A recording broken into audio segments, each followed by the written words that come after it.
Nagsikad na kasubagong aga ang Operation Baklas kan Commission on Elections o COMELEC sa Albay, kasabay kan primerong aldaw kan campaign period para sa national positions. Nakatuwang ka na sabing opisina ang kada COMELEC offices na hale sa tulong syudad asin 15 banwaan sa nasabing probinsya. Yaon man ang presensya kan Philippine National Police, Department of Public Works and Highways asin Department of Environment and Natural Resources. Sigun kay Attorney Maria Aurea Bobunaw, ang Provincial Election Supervisor kan COMELEC Albay, pigpautoban operasyon sa kusog kan COMELEC Resolution number 11086 o Fair Election Act. Sa lindong kan resolusyon, maigot na pinagbabawal ang pagbugtak nin campaign materials arog kan tarpaulin sa mga pampublikong lugar o sa mga bako designadong lugar para mangampanya.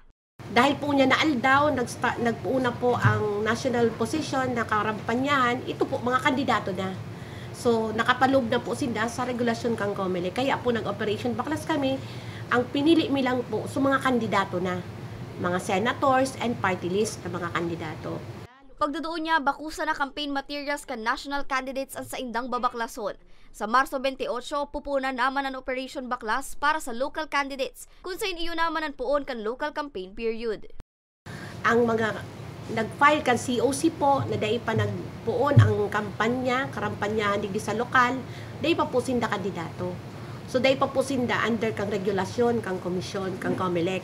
Ini pong local aspirants magiging kandidato sinda sa March 28, and we assure the public na pag nagkondusir po kami kay Baklas sa karampanyahan kang lokal, gabus bi po an halion ng mga prohibited kung day po sinda nag-utob kang mga guidelines kang COMELEC.